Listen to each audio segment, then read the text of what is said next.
നമ്മൾ വീണ്ടും ഒരു വർക്കുമായിട്ട് വന്നിട്ടുണ്ട്. ഇപ്രാവശ്യം നമ്മളെ അടുത്ത് ക്ലയൻറ്റ് സമീപിച്ചിട്ട് ഈ ബിൽഡിംഗ് ഉണ്ട്, ഈ ബിൽഡിങ്ങിനെ നമ്മൾ മൊത്തം മോഡിഫൈ ചെയ്ത് പുതിയതാക്കി എടുക്കണമെന്നാണ് അവരുടെ അഭിപ്രായം. അങ്ങനെയാണ് നമ്മുടെ അടുത്ത് വന്നിട്ടുണ്ടായത്. സാധാരണ നമ്മൾ റൂഫിങ്ങിൻ്റെ വർക്ക് മാത്രമായിരുന്നു ചെയ്തുകൊണ്ടിരുന്നത്. സാധാരണ അത്രയും നമ്മൾ ഇപ്പോഴും ചെയ്യുന്നുള്ളൂ. പക്ഷേ ഈ ബിൽഡിങ്ങിന് നമ്മൾ മൊത്തത്തിൽ റൂഫിങ് മാറ്റുന്നു, പിന്നെ അതുപോലെ തന്നെ ബിൽഡിങ് മൊത്തത്തിൽ പെയിൻ്റ് അടിക്കുന്നു, ഗ്രിൽസ് ഫിറ്റാക്കുന്നു, ഓടിന് പെയിൻ്റ് അടിക്കുന്നു, ഓട് കഴുകൽ, അങ്ങനെ എല്ലാ വർക്കും ചെയ്യുന്നുണ്ട്. സീലിംഗ് ഉൾപ്പെടെയാണ് നമ്മൾ ഇപ്രാവശ്യം ഏറ്റിട്ടുള്ളത്. അപ്പോൾ അതിൻ്റെ എല്ലാ വർക്കുകളും 1 by 1 ആയിട്ട് നമ്മൾ കാണിച്ചു തരാം. അതെങ്ങനെയാണ് ചെയ്യുന്നതെന്നോ അതിൻ്റെ ഡീറ്റെയിൽസും മൊത്തത്തിൽ നമ്മൾ പറയുന്നുണ്ട് ഇതിൻ്റെ അകത്ത്. കാണുമ്പോൾ ഒരു ചെറിയ ബിൽഡിങ്ങാണ്, ചെറിയ ബിൽഡിങ് തന്നെയാണ്. അപ്പം മൊത്തത്തിൽ റെനോവേറ്റ് ചെയ്തിട്ട് അടിപൊളിയാക്കി എടുക്കലാണ് നമ്മുടെ പരിപാടി. അപ്പം നമ്മൾ പതിവ് പോലെ ആദ്യം പൊളിച്ചെടുക്കലാണല്ലോ നമ്മുടെ മെയിൻ പരിപാടി.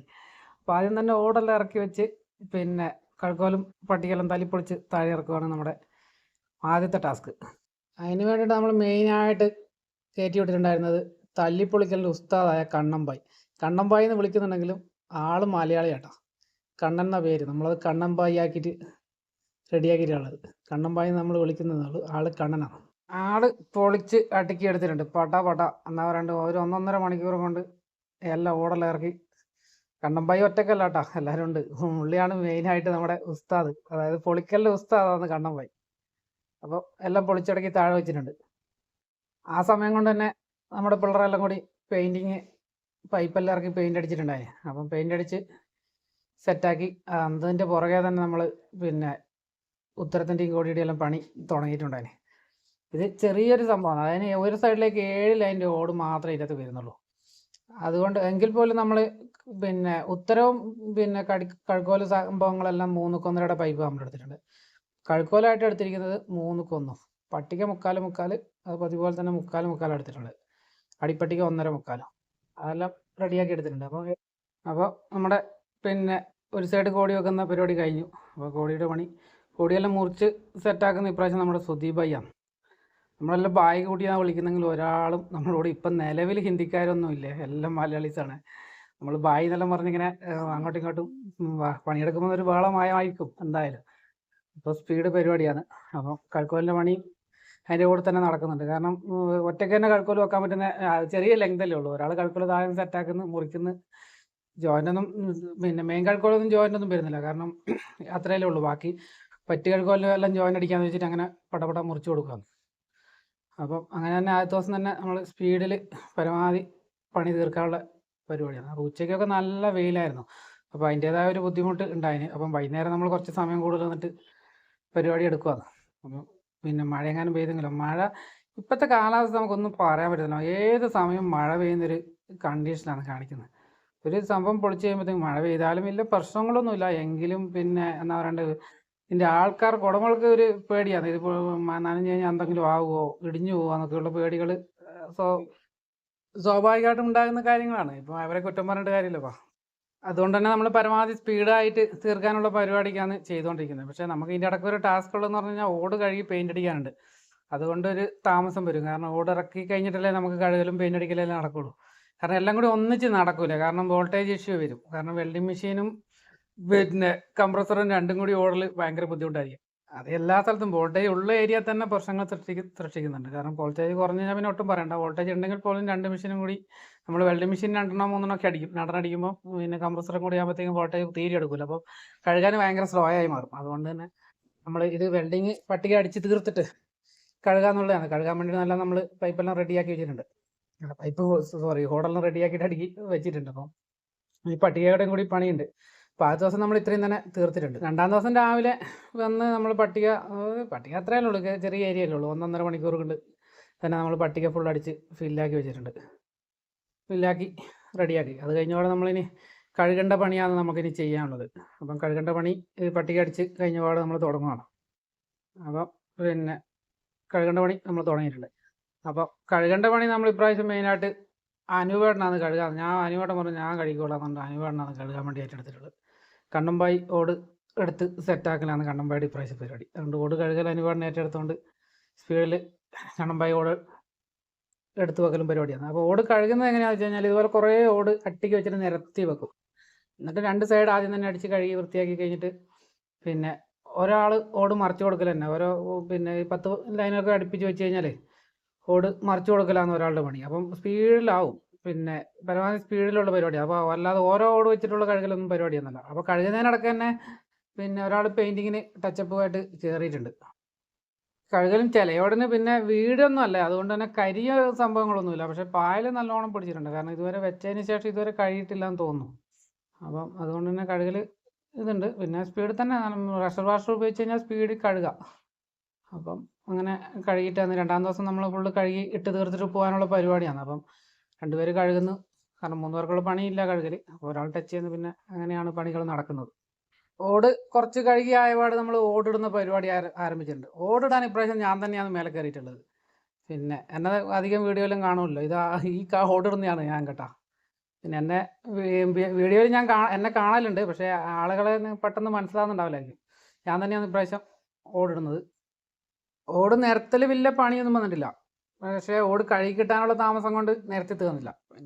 പിന്നെ 3-ാം ദിവസം നമ്മൾ രാവിലെ തന്നെ ഓട് കട്ട് ചെയ്ത് സിമെൻറ്റ് വെക്കുന്ന പരിപാടി ആരംഭിച്ചിട്ടുണ്ട്. ആദ്യം നമ്മൾ ഓട് പെയിൻറ്റും കൂടി അടിച്ചിട്ട് കയറ്റാന്നായിരുന്നു പ്ലാൻ. പിന്നെ നമ്മൾ പ്ലാൻ മാറി. കാരണം ഓട് കട്ട് ചെയ്യുമ്പോൾ ഭയങ്കരമായിട്ട് പൊടിയെല്ലാം പിടിച്ച് പിന്നെ സിമെൻറ്റെല്ലാം വെച്ച് കഴിയുമ്പോഴത്തേക്കും രണ്ടാമത് വീണ്ടും കയറി അടിക്കണ്ടേ. അല്ല പിന്നെ കഴുകുകയൊക്കെ ചെയ്യുമ്പോഴത്തേക്കും വീണ്ടും കയറണം. അതുകൊണ്ട് നമ്മൾ കുറഞ്ഞ ഓടലുള്ളൂ എന്ന് പറഞ്ഞാൽ രണ്ടാമത് കയറി അടിക്കാനുള്ള പ്ലാനിൽ നമ്മൾ പിന്നെ അങ്ങനെയാണ് ചെയ്തിട്ടുണ്ടായിരുന്നത്. ഓടും ഫുള്ള് നിരത്തിയിട്ട് രണ്ടാമത് ഫുള്ള് പണി കഴിഞ്ഞിട്ട് രണ്ടാമത് പെയിൻ്റ് അടിക്കാനാണ് പ്ലാൻ ചെയ്തിട്ടുള്ളത്. പിന്നെ ഓടിൻ്റെ വർക്ക് എടുക്കുമ്പോൾ പരമാവധി മൂലയോടൊക്കെ സിമെൻറ്റ് ചെയ്ത് വെക്കണം കേട്ടോ. ഇത് അല്ലെങ്കിൽ എലിയെല്ലാം കയറി തട്ടി ഇളകി കഴിയുമ്പോഴത്തേക്കും മൂലയോടെ ഇളകി കഴിഞ്ഞാൽ വീണ്ടും ഉറപ്പിക്കില്ല, ലീക്കിൻ്റെ എല്ലാം പ്രശ്നമുണ്ട്. അപ്പോൾ സിമെൻറ്റ് വെച്ചും കൂടി ചെയ്യുമ്പോൾ ചെറിയൊരു പൈസയുടെ ലാഭമുള്ളൂ. ഒരു ദിവസത്തെ ഇതിപ്പോൾ ഇത്ര ഏരിയല്ലേ ഉള്ളൂ, ഒരു 2 ആളുടെ പണിക്കൂലിയുടെ വ്യത്യാസമേ വരുള്ളൂ. പിന്നെ ആ സിമെൻറ്റിൻ്റെ പൈസയും സിമെൻറ്റും മണലും അത് പരമാവധി അങ്ങനെ ഓട് സിമെൻറ്റ് വെച്ചിട്ട് തന്നെ ചെയ്യാൻ ശ്രമിക്കുക. സിമെൻറ്റ് വെക്കാതെ ചെയ്ത് അബദ്ധം പറ്റിയ ആൾക്കാർ ഇഷ്ടം പോലെ ഉണ്ടാവും. അങ്ങനെയുള്ളവരൊന്ന് കമൻറ്റ് ചെയ്യണം കേട്ടോ. അപ്പം 2-ാം ദിവസം നമ്മൾ 3-ാം ദിവസം നമ്മൾ ഓടിൻ്റെ പണിയെല്ലാം തീർത്ത് 4-ാം ദിവസമാണ് നമ്മൾ പെയിൻറ്റിങ്ങിന് വരുന്നത്. പിന്നെ വലിയ കുഴപ്പമില്ലല്ലോ. 4-ാം ദിവസം മൊത്തം റെഡിയായി കഴിഞ്ഞിട്ട് പിന്നെ പെയിൻറ്റിങ്. കാരണം പൊടിയെല്ലാം കുറേ തൂത്തെല്ലാം കളഞ്ഞിട്ടാണ് നമ്മൾ പെയിൻറ്റ് അടിക്കുന്നത്. പെയിൻറ്റ് ഇപ്രാവശ്യം സ്പ്രേ പെയിൻറ്റാണ് നമ്മൾ അടിക്കുന്നത്. സ്പ്രേ അടിക്കുന്ന മെഷീനാണ്, ചെറിയ ടോട്ടലിൻ്റെ മെഷീനാണ്. ഈ മെഷീൻ ആകെ 2500 രൂപ വിലയുള്ളൂ. നമ്മൾ ഈ ഓടിന് പെയിൻറ്റ് അടിക്കാൻ വേണ്ടി മാത്രമാണ് ആ സാധനം ഉപയോഗിക്കുന്നത്. ഇതുപോലത്തെ മെഷീൻ ഉപയോഗിക്കുന്നവരുണ്ടെങ്കിൽ ഒന്ന് കമൻറ്റ് ചെയ്യണേ. നിങ്ങൾ ഏത് കമ്പനിയുടെയാണ് ഉപയോഗിക്കുന്നത്? പെയിൻ്റ് അടിക്കാനും പലരും ഉപയോഗിക്കുന്നുണ്ട്. പക്ഷേ ഞങ്ങൾ പെയിൻ്റ് അടിക്കാൻ ഉപയോഗിക്കൽ വളരെ കുറവാണ്. കാരണം ഇത് ക്ലീനിങ് ഒക്കെ ഭയങ്കര ബുദ്ധിമുട്ടാണ്. കറക്റ്റ് ക്ലീൻ ആക്കിയെല്ലാം വെച്ചില്ലെങ്കിൽ മെഷീൻ പെട്ടെന്ന് പോകും. അപ്പോൾ നമ്മളങ്ങനെ റോളും കൊണ്ട് തന്നെയാണ് പൈപ്പെല്ലാം അടിക്കൽ. ടോപ്പിൽ പെയിൻറ്റിങ് നടക്കുന്നതിൻ്റെ കൂടെ തന്നെ അടിവശം നമ്മൾ കഴുകി പെയിൻ്റ് അടിക്കാനുള്ള പരിപാടിയും കൂടി ചെയ്യുന്നുണ്ട്. അടിവശം നമ്മൾ പിന്നെ ഭിത്തിയും കൂടി കഴുകി തറയെല്ലാം കഴുകാണ്ട് അതെല്ലാം പ്രഷർ വാഷർ ഉപയോഗിച്ചിട്ട് കഴുകി വൃത്തിയാക്കിയിട്ട് പെയിൻ്റ് അടിക്കുന്നുണ്ട്. ഭിത്തി മൊത്തം വൈറ്റ് കളർ പെയിൻ്റാണ് അടിക്കുന്നത്. പിന്നെ തറയ്ക്ക് ഗ്രേ കളർ അടിക്കാനാണ് പ്ലാൻ. അപ്പം 2 വർക്കും കൂടി ഒന്നിച്ച് തീർക്കാനുള്ള പരിപാടിയാണ്. അപ്പം എല്ലാം കൂടി ഇന്ന് അടിച്ച് തീർക്കണം എന്നുള്ള പ്ലാനിങ്ങും കൂടി ഉണ്ട്. ഇത് കഴിഞ്ഞിട്ട് വേണം മറ്റ് ഗ്രിൽസിൻ്റെയൊക്കെ സീലിങ്ങിൻ്റെയൊക്കെ പണി ചെയ്യാൻ. അപ്പം അതിൻ്റെ കൂടെ നമ്മൾ പെയിൻറ്റിങ്ങിൻ്റെ പണി തുടങ്ങിയിട്ടുണ്ട്. വൈറ്റ് പെയിൻ്റാണ് ഈ പെയിൻ്റ് അടിക്കുന്നത്. ഞാൻ കേട്ടോ അടുത്ത് കണ്ടില്ലെങ്കിൽ കണ്ടോ, ഇതാ ഞാൻ. നിങ്ങൾക്ക് തോന്നുന്നുണ്ടോ ഇത് പെയിൻ്റ് അടിയൊന്നും അല്ലല്ലോ? ഇത് ഞാൻ വെറുതെ ജസ്റ്റ് വീഡിയോ അടിക്കാൻ വേണ്ടി അടിച്ചത് കേട്ടോ. എല്ലാം പിന്നെ ഇതിൻ്റെ കൂടെ ചെയ്യുന്നുണ്ട്. പക്ഷേ ഞാൻ പെയിൻ്റ് അടിക്കുന്ന പിള്ളമാർ തന്നെ അടിക്കുന്നത്. ഞാൻ ജസ്റ്റ് ഒന്ന് പിടിച്ചെന്നേ ഉള്ളൂ. അത് നിങ്ങൾക്ക് കാണുമ്പോൾ മനസ്സിലാകുന്നുണ്ടാവുമെന്ന് വിചാരിക്കുന്നു. ഞാൻ കുറച്ച് കഴുകലും പരിപാടിയൊക്കെ ആയിട്ട് എനിക്ക് അപ്പുറത്തെ സൈറ്റിൽ ചെറിയ പണിയുണ്ട്. അപ്പോൾ അങ്ങോട്ട് പോകണം. അപ്പോൾ അതിൻ്റെ ഇടയ്ക്ക് ഇങ്ങനെ വന്നപ്പോൾ എടുത്തിരുന്നു. നേരത്തെ പെയിൻറ്റിങ്ങുള്ള ഭിത്തിയാണ് നമ്മൾ 2 കോട്ട് പെയിൻ്റ് അടിക്കാനാണ് പ്ലാൻ. ഒറ്റക്കോട്ടിൽ തെളിയില്ല. അപ്പം 2 കോട്ട് പെയിൻ്റ് അടിക്കാനുള്ള പരിപാടി. അപ്പോൾ ഓടിനതാണെങ്കിൽ തന്നെ സ്പ്രേ അടിച്ചുകൊണ്ട് പെട്ടെന്ന് നല്ല അടിപൊളിയായിട്ട് വൃത്തിയായിട്ടുണ്ട്. കാരണം ഒറ്റക്കോട്ട് അടിച്ചപ്പോൾ തന്നെ ഒറ്റക്കോട്ട് ഇച്ചിരി കട്ടിക്കാണ് അടിച്ചത്. കാരണം ഒറ്റക്കോട്ട് അടിക്കുമ്പോൾ തന്നെ നല്ല കളർ കിട്ടിയിട്ടുണ്ട്. നമ്മൾ ഓടിനടിച്ച പെയിൻറ്റ് നാഷണലിൻ്റെ പെയിൻ്റാണ് കേട്ടോ.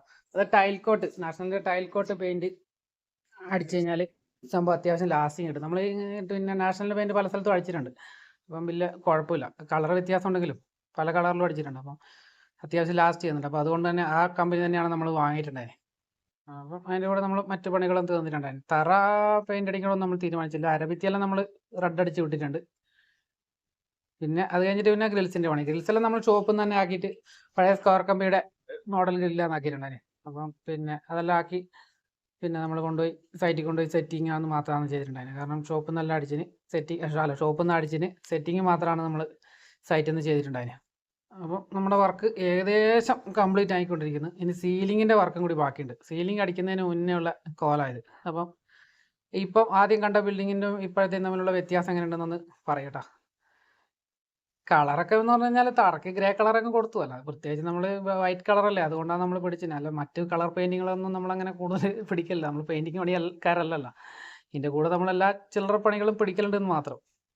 അപ്പോൾ നമ്മുടെ അതിൻ്റെ കൂടെ തന്നെ നമ്മൾ സീലിങ്ങിൻ്റെ വർക്കും കൂടി തീർത്തിട്ടുണ്ട്. സീലിംഗ് നമ്മൾ ഇപ്രാവശ്യം അലൂമിനിയത്തിൻ്റെ സീലിംഗാണ് ചെയ്തിട്ടുണ്ടായത്. ഇപ്രാവശ്യം എല്ലാ വർക്കുകളും തന്നെ നമ്മൾ തന്നെ നമ്മുടെ പണിക്കാർ തന്നെ സ്വന്തം ചെയ്തിട്ടുള്ള വർക്കുകളായിരുന്നു. അപ്പം എല്ലാ പണികളും ഫിനിഷ് ആയിട്ടുണ്ട്. അപ്പോൾ സീലിങ്ങിൻ്റെ പണി ഇതാണ്. അപ്പോൾ ഈ വർക്ക് നിങ്ങൾക്ക് ഇഷ്ടമായെന്ന് കരുതുന്നു.